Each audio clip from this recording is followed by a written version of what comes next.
Friends, అందరూ ఎలా ఉన్నారు? బాగున్నారా? నేనైతే బాగున్నానండి. ఈరోజు అందరికీ శివరాత్రిలో అందరూ లేడీస్ బిజీగా ఉంటాం. మొత్తం మనం పూజ చేసుకుంటే పూజలో నిమగ్నం అయిపోతూ ఉంటాం. అదే పూజ ఇంటికాడ మనం మనస్ఫూర్తిగా చేసుకోవాలి, శివుడికి నచ్చినట్టుగా చేసుకోవాలంటే మనం అయితే కంపల్సరిగా కొబ్బరికాయ దీపం అయితే ఇంట్లో వెలిగించుకోవాలండి. ఈ దీపం ఎలా పెట్టాలి ఏంటనేది వీడియో అయితే ఫుల్గా చూడండి. ఇలా మనకి కొబ్బరికాయ కొట్టాక 3 కళ్ళు ఉంటాయి కదా, ఆ కొబ్బరికాయ అయితే మనం నెయ్యి వేసి మనకి నీట్గా 3 దీపాలు వెలిగించుకొని మనస్ఫూర్తిగా మన శివుడిని పూజిస్తే మన కోరికలన్నీ నెరవేరుతాయండి. ఎందుకంటే మన గుడిలో ఇది ఒక్కొక్కరికి డౌట్ ఏంటంటే అసలు ఇది ఇంట్లో వెలిగించవచ్చా వెలిగించకూడదా అనేసి డౌట్ ఉంది. అలాగే కాదండి, ఇంట్లో కూడా మనం పెట్టుకోవచ్చు అనమాట. ఏమి కాదు, ఎవరు ఏమి ఇది లేదు అలా అంటూ అపోహలే అనమాట. మన ఇల్లు తర్వాతే గుడి, మన ఇల్లుని గుడిలో మనం పూజించుకుంటే ఏమి కాదు. అదేవిధంగా మనం అయితే ఇంట్లో ఇలా దీపాలు వెలిగించేసి సాయంత్రం అయితే 7-8 అప్పుడైతే మేమైతే టెంపుల్కి అయితే బయలుదేరిపోయాం. ఈ శివలింగం అనమాట. ఈ శివలింగం మనకి ఇక్కడే చిన్న శివలింగంగా పుట్టిందనమాట. ఇక్కడ అందుకే ఎంత విశేషంగా జరుగుతాయి ఈ విరాళూరులో. ఇక్కడ మా దగ్గరలోనే ఈ గుడి అనమాట. ఇక్కడ చాలా అంటే చాలా విశేషంగా అంతమంది జనం కూడా ఇక్కడే ఉంటారనమాట.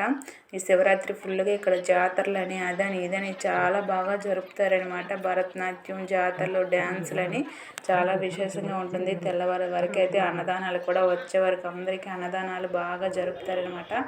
ఎవరి ఖాళీ కడుపుతో అయితే వెళ్ళడానికి ఉండదు. లాస్ట్ వరకు చూడండి, వీడియో చాలా బాగుంటుంది.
భరతనాట్యం ఆడే పిల్లలు అయితే శ్రీరంగం నుంచి వచ్చారండి. చాలా బాగా చేస్తున్నారు. అందరూ ఒకే సైజులో ఉన్నారు.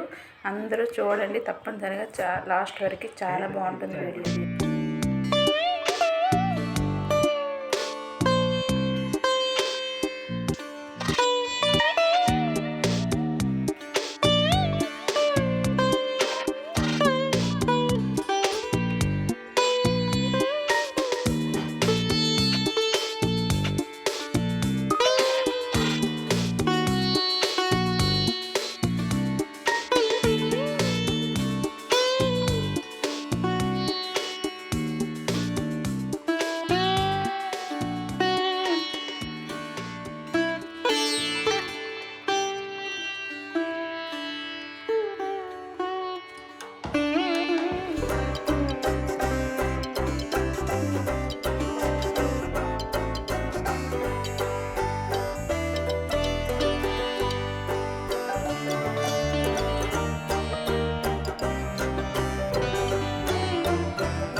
మొత్తం పూర్తి అయ్యేసరికి అయితే తెల్లవారుజాము వరకు అవుతుంది. మేము ఇక్కడ 12 వరకు ఉన్నాము. తర్వాత వేరే గుడికి వెళ్దాం అనేసి అయితే బయలుదేరిపోము. ఇక్కడ చూసారా జనం జాతర చాలా బాగున్నాయి. అందరూ తప్పకుండా వీడియో చూడండి. నచ్చితే లైక్ చేయండి. రంగనాయకులు లైట్ సెట్టింగ్ పెట్టారు, అమ్మవారి లైట్ సెట్టింగ్స్ పెట్టారు. అందరూ లైక్ చేయండి, కామెంట్ చేయండి. Thank you, bye.